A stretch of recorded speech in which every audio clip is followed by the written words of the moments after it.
A millionaire returns to his son's grave on the anniversary of his death, only to find a young woman from his past kneeling there with a little boy who looks unsettlingly familiar. When Andrew demands to know what they're doing at Daniel's grave, the woman finally lifts her tear-streaked face and whispers the words that shatter him. Zion is Daniel's son. From that moment, Andrew's carefully controlled world cracks open, exposing hidden love, buried guilt, and a second chance he never imagined he'd be offered. Andrew Richard had built an empire that touched skylines across the country, towers of glass, power and perfection that reflected the disciplined life he demanded of everyone around him. But none of that brilliance silenced the hollow ache he carried for 8 long years after losing his only son, Daniel. Success had come easily to Andrew, connection never had. His strictness, his relentless standards, his belief that emotions were weaknesses, they shaped his world, and they shaped his son's life in ways Andrew still couldn't bear to examine too closely. The day Daniel died, the weight of everything unsaid settled on Andrew's chest and never left. Every year, on the same morning, he performed the only ritual that made him feel human. A solitary drive to the cemetery with a single white lily, Daniel's favorite. It was the one place where his wealth meant nothing, where his power disappeared, where he could finally admit he was broken. But this year, as he approached the familiar headstone, he wasn't alone. A young woman knelt at Daniel's grave, clutching flowers to her chest. Beside her stood a small boy, quietly holding her hand, and something about him made Andrew's breath catch. If the story resonated with you, click subscribe and let me know in the comments where you're watching from. And that moment, that quiet, impossible moment, would unravel everything Andrew thought he knew about his son, his past, and himself. It's here that Andrew's story truly begins, and the past he tried to bury finally forces its way to the surface. Andrew's first reaction wasn't curiosity. It was anger, sharp, territorial, unreasonable. What are they doing here? Who gave them the right? This grave was the only place in the world where Andrew allowed himself to be fragile, and now strangers were intruding on the one ritual he'd guarded for 8 years. He stepped forward, his footsteps echoing on the gravel. His voice came out cold, clipped, the same voice that could silence entire boardrooms. "Excuse me. This is private property." The woman flinched. She turned slightly, her face still lowered, and pulled the boy closer to her side. He responded instinctively, wrapping his small fingers around her arm. Andrew saw it instantly, the fear. It was unmistakable. Her shoulders tightened, her breath quickened, her knees trembled as if she was bracing for impact. When she finally looked up, recognition flashed across her eyes. "Mr. Richard," she whispered, barely audible. The name hit him with an oddly delayed jolt. He knew that voice. And when he studied her face, the soft features, the dark eyes rimmed with tears, a memory stirred. "You?" Andrew narrowed his eyes. "You worked in my home." The woman swallowed hard. "Yes, sir." "Catherine." The name surfaced slowly. The maid he'd fired years ago. The one accused of stealing jewelry. The one he hadn't thought about since. A cold wind cut between them, rattling the leaves and breaking the tense silence. Andrew's gaze moved sharply to the boy. 7 or maybe 8 years old. Curly hair. Wide, expressive eyes. The kind of eyes that seemed to hold entire worlds. The kind of eyes Daniel had. A strange, unsettling shock rolled through Andrew's chest. "What are you doing here?" he demanded, his voice sharpening. "Why are you at my son's grave?" Catherine opened her mouth, but no words came out. Tears streamed freely down her cheeks. She clutched the flowers as though they were a lifeline. The boy looked between them, confused and anxious, but he didn't speak. "Catherine," Andrew said, his tone colder than the morning air, "answer me." I shouldn't have come," she whispered. She grabbed the boy's hand, turning as if to leave. Andrew stepped in front of them, blocking their path. "You're leaving without explaining yourself?" His voice was low and dangerous, but underneath it was something else, something cracked and fragile. Catherine shook her head, her breathing uneven. "Please, just let us go." "No," Andrew said firmly. "Not until you tell me why you were at my son's grave with him." She tightened her grip on the boy's hand. Her lips trembled. Her shoulders shook. Still she said nothing. The boy peered up at Andrew, and for one dizzying moment, Andrew felt like he was staring into Daniel's childhood eyes. Gentle. Familiar. "Catherine," he said again, this time quieter, "who is this child?" Her breath caught. She closed her eyes. And then, in the softest, most devastating whisper he had ever heard, she said, "Zion is Daniel's son." The world around Andrew tilted. The cemetery blurred. The ground felt unsteady beneath him. How will you feel when you think you know everything about someone you love whereas there are things you don't know? Let me know in the comment section your take on that. He stared at the boy, really stared, and saw it. Daniel's eyes. Daniel's smile. Daniel's presence. Everything he believed about the past fractured in a single heartbeat. Andrew's world stopped. He looked at Zion again, and this time he saw his son staring back at him.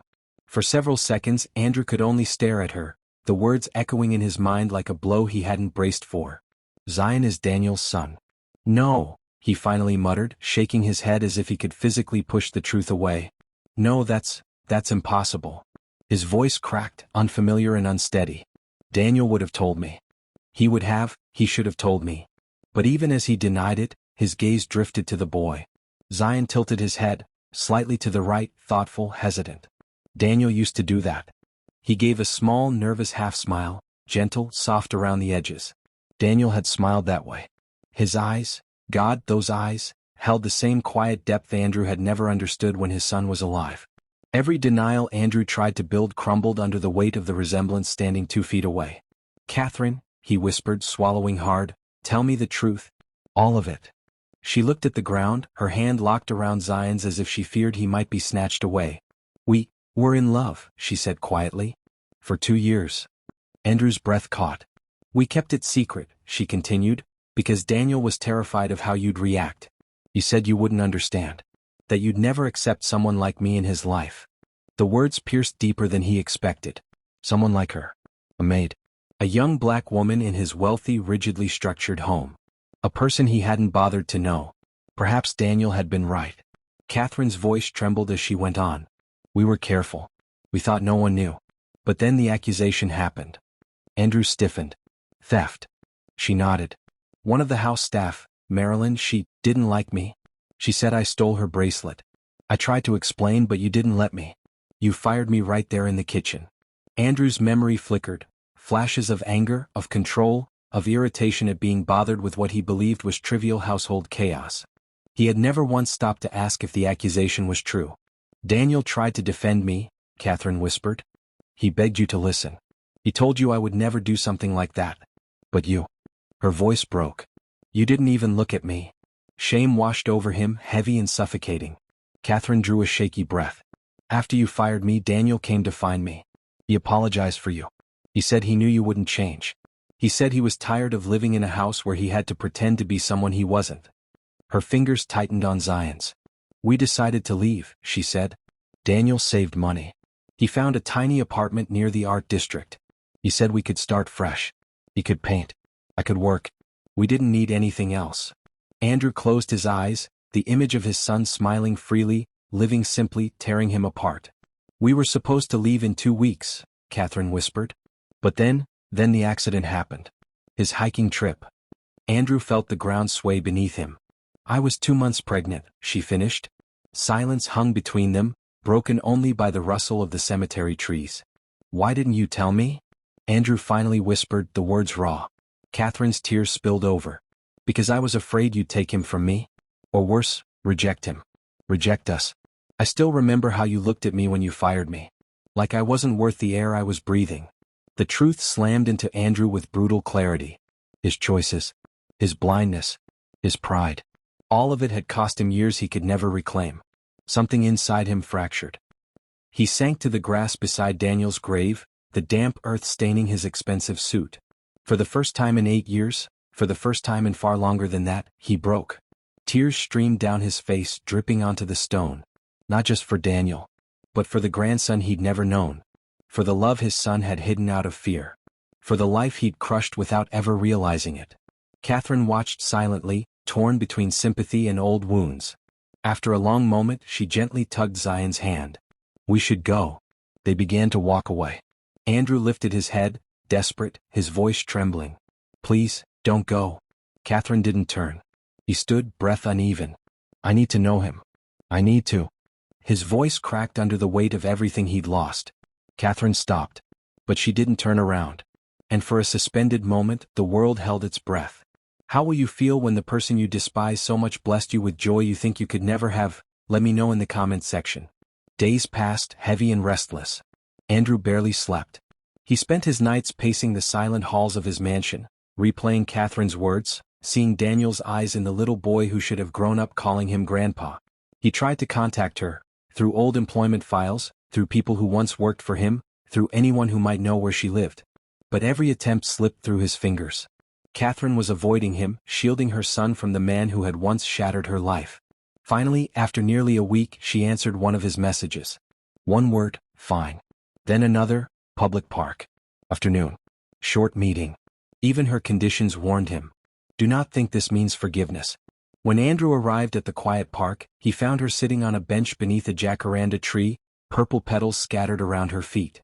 Zion sat beside her, drawing shapes in the dirt with a small stick. When the boy saw Andrew approaching, he stared with cautious curiosity, but didn't move closer. Catherine didn't smile. Didn't stand. Didn't soften. She simply reached for a small wooden box on the bench beside her. This was his, she said, her voice subdued but unreadable. He left it with me the week before he... Her throat tightened. You should read them. Andrew slowly sat down across from her, hands trembling as he lifted the lid. Inside were dozens of folded letters. Some addressed to father, some to Catherine, and some with no names at all. Private thoughts Daniel had never been brave enough to say out loud. His heart hammered. May I? Catherine nodded once. Andrew picked the first letter on top. Thin paper, Daniel's familiar slanted handwriting. He opened it. Father. I don't know how to tell you I want to be an artist, not an heir. Every time I try, I see disappointment in advance, like you're already preparing the speech to convince me otherwise. Andrew exhaled sharply as if the wind had been knocked out of him. He picked another. Catherine sees me. Really sees me. She never asks me to be more or less. With her, I can breathe. A third. I'm terrified of becoming like him, cold, alone, powerful but empty. If that's my future, I'd rather run. Andrew flinched. His fingers shook as he opened the last one in the stack, dated only a week before the accident. I'm going to leave. I have to. I can't breathe here anymore. I love him, he's my father. But he'll never understand that I need a different life. A smaller one. A freer one. By the time Andrew finished, his vision was blurred. He pressed the letters to his chest, bending forward as though the weight of them might crush him. Daniel's dreams. Daniel's fears. Daniel's pain. All of it had lived in this box, while he, the father who believed he knew best, had known nothing at all. His breath came in ragged, uneven gasps. I didn't know, he whispered. I didn't know he felt this way. I didn't know I was hurting him. Catherine watched him silently. There was no satisfaction in her eyes, no vindication, only the guarded wariness of someone who had learned to protect herself from the very man breaking in front of her. Still she didn't reach out. Didn't comfort him. Some wounds were too old. Some fears too alive. Andrew looked up at her, face wet with tears he no longer tried to hide. What can I do? He asked, voice cracking. How do I make this right? Please, tell me. Catherine's expression didn't change. Her answer was quiet. Cold. Final. You can't, she said. Daniel is gone. Andrew's next attempts to see Zion were awkward at best. He had spent his entire life negotiating billion-dollar mergers, intimidating boardrooms, and commanding empires. But standing in front of a 7-year-old boy with wide, uncertain eyes left him completely, helplessly lost. Their first real meeting took place at the park again. Catherine stood off to the side, arms crossed, every inch of her radiating protective vigilance. Andrew cleared his throat, trying to sound gentle, something he had never mastered. I brought something for you. He held out a glossy shopping bag filled with expensive toys, remote-controlled cars, art kits, a limited edition figurine. Things he assumed children liked. Things he had once bought Daniel, thinking that price equaled value. Zion blinked. Thank you, sir. Catherine stepped forward immediately. No. Andrew froze, bag in hand. No gifts, she said firmly. You don't get to buy your way into his life. Her words were sharp, but her voice was steady, controlled. If you want to know him, you do it the right way. With time. With patience. Not money. Andrew swallowed hard and slowly lowered the bag. I understand. But the truth was, he didn't. Not yet. Love had always been something he measured in actions, in achievements, in what he could provide. Connection was foreign territory. The next attempt, he didn't bring anything but himself. They sat on opposite ends of a park bench. Zion didn't say much. He simply took out a small sketch pad and began to draw, carefully, quietly, just like Daniel used to. Andrew watched him, feeling something twist painfully in his chest. The way Zion furrowed his brows when concentrating. The way his foot tapped softly against the ground. The way he seemed to notice everything yet spoke only when necessary. It was Daniel all over again. And it hurt more than Andrew had expected. After several minutes, Zion finally spoke without looking up. "Did you know my dad?" Andrew's breath caught. "Yes," he said softly. "I knew him." He swallowed, voice thickening. "He was the best person I've ever known." Zion paused in his drawing, then lifted his eyes. "Why didn't he tell you about me?" The question hit like a blade. Andrew began, then stopped. There was no excuse, no version of the truth that didn't make him look like a man who had failed. "I wasn't someone he could talk to," he admitted. "And that's my fault. Not his." Zion studied him for a moment as if trying to understand something far bigger than his age allowed. Then he simply nodded and went back to his drawing. And for the first time Andrew saw him, not as Daniel's echo, not as a reminder of his failures, but as a boy with his own quiet strength. A boy who deserved more than the shadows of the past. A boy he desperately wanted to know. A few minutes later, Zion turned the sketch pad toward him. The drawing showed a tree with 3 figures beneath it. A woman, a small boy, and behind them, the faint outline of a man shaded in gray. "That's my dad," Zion said, pointing to the shadow. "He watches us." Andrew's heart cracked open. And in that moment he knew. This wasn't just a second chance. It was a miracle he had to fight for. Andrew asked Catherine to meet him, just the two of them. No Zion, no distractions, no audience. She agreed reluctantly, choosing a quiet cafe tucked between 2 old buildings, the sort of place Daniel would have loved. Sunlight filtered through dusty windows, settling on the table between them like a spotlight on unfinished business. Andrew didn't waste time. "I'm sorry," he said quietly. "Not just for firing you. For everything. For being the kind of father who made Daniel feel small, unheard, unwanted." Catherine's jaw tightened. "Do you know how many nights he cried on my shoulder?" she asked. "Do you know how many times he said, maybe if I paint something he likes, maybe if I say the right thing, maybe if I hide the parts of me he hates, he'll love me?" Andrew flinched as if struck. Catherine's eyes burned, not with cruelty but with the pain of remembering. "He worshipped you, Andrew. Even when you froze him out. Even when you dismissed his dreams. He kept trying. He never stopped trying." Andrew lowered his gaze, shame washing over him in waves. "I was so afraid of losing control," he whispered, "that I lost everything that mattered." Catherine watched him, searching his face for a hint of deflection, pride, excuses. But there were none.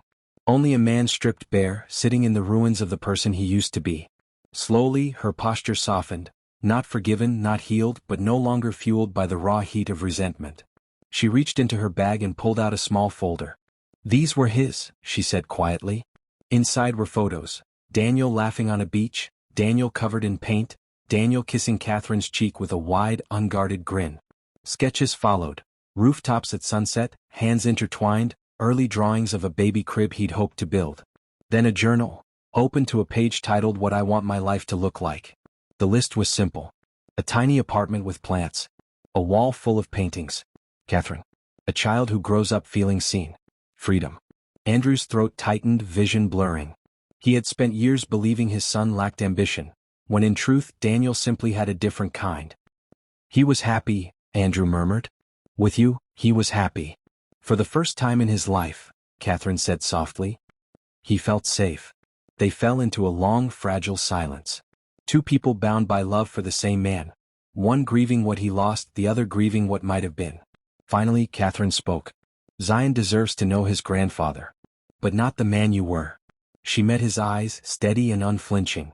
"The man you're trying to become." In the weeks that followed, Andrew rebuilt his life one quiet moment at a time. Not with power, not with money, but with presence. He and Zion began to meet regularly, forming a routine that surprised even Catherine. No mansions. No limousines. No expensive outings. Just simple places Daniel would have loved. Small parks with creaking swings, cozy libraries with sunlit reading corners, the art supply store where Zion's eyes always widened at the endless shelves of color. Andrew learned to ask questions and, most importantly, to wait for the answers. "What's your favorite color?" he had asked one afternoon. Zion didn't look up from his sketchbook. "Blue." "Why blue?" "It feels calm. Like the sky when it's not sad." Andrew had swallowed hard at that, unsure whether the ache in his chest belonged to Daniel or the boy in front of him. He learned more in each meeting. Favorite animal? Elephants, because they never forget who they love. Favorite snack? Puff puff from the street vendor near the bus stop. Fear? Thunderstorms, too loud, too sudden.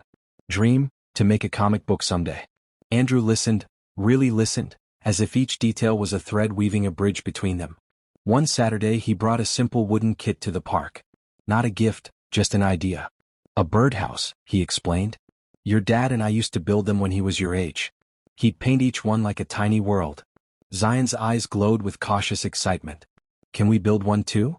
So they sat on a picnic blanket, side by side, hammering small nails, fitting pieces together. Andrew's hands weren't as steady as they used to be, but Zion's were careful and patient, just like Daniel's. As they worked, Andrew told quiet stories. How your dad once painted a birdhouse bright purple because he said the birds deserved a fancy mansion.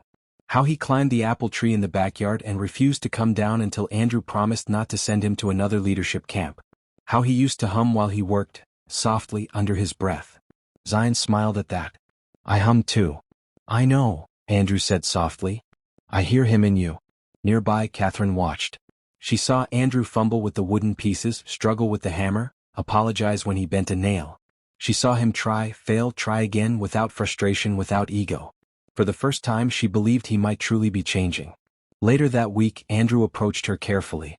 I'd like to help with Zion's education, he said. Not as charity. Not as payment. As an honor. Because he's family. Catherine hesitated, long enough for him to feel the old shame again, but finally she nodded. We'll discuss it. One evening, the three of them watched an animated movie in Catherine's small living room. Halfway through, Zion leaned against Andrew's arm, then against his chest, and slowly fell asleep. Andrew didn't move. Not an inch. Tears slid silently down his face as he held the warm weight of the boy who carried Daniel's smile. Catherine returned from the kitchen, saw the scene, and paused. Her voice was barely above a whisper. He's starting to trust you. Andrew sensed something different the moment Catherine invited him over. Her voice had been gentle, almost shy, a tone he hadn't heard from her before. Can you come by tomorrow evening? She asked. There's something I want to show you. He arrived at her small apartment with a tightness in his chest he couldn't name. Zion bounced excitedly around the living room, trying, and failing, to hide his grin. Catherine stood by a covered canvas propped carefully against the wall. I've been working on this for months, she said. Long before we found you. I wasn't sure I'd ever share it. But I think Daniel would want you to see it. With trembling hands she lifted the cloth.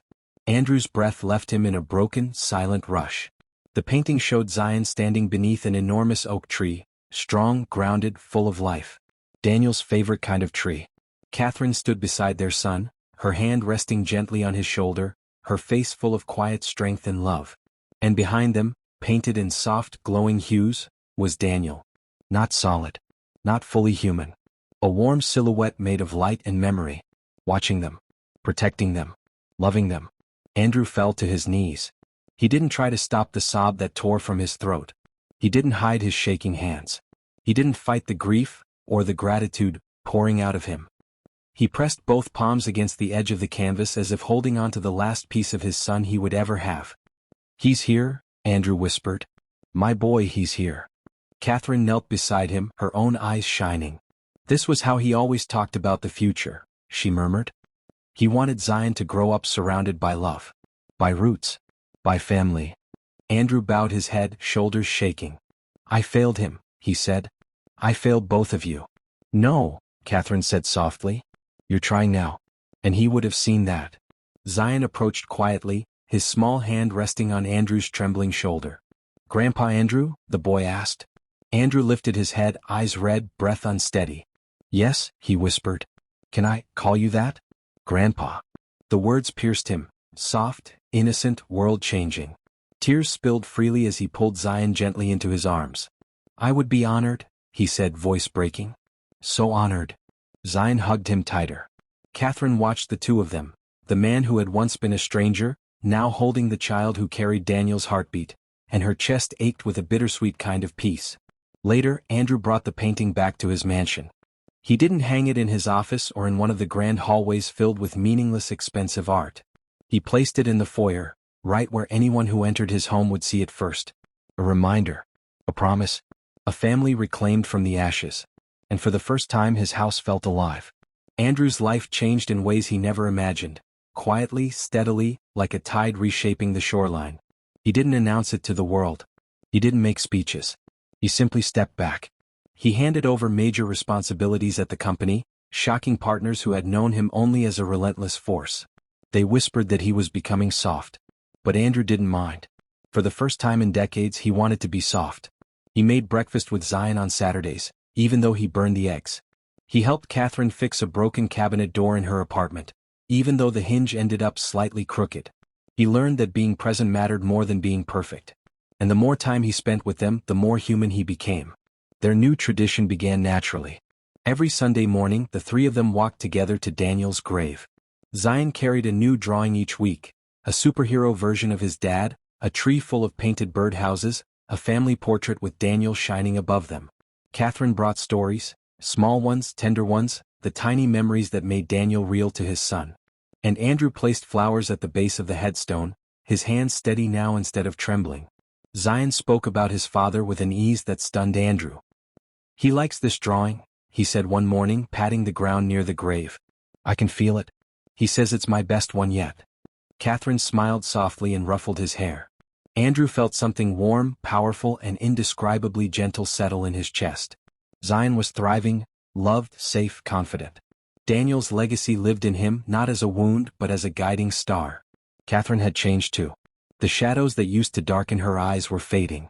She no longer looked at Andrew as the man who had shattered her life, but as someone rebuilding his own piece by fragile piece.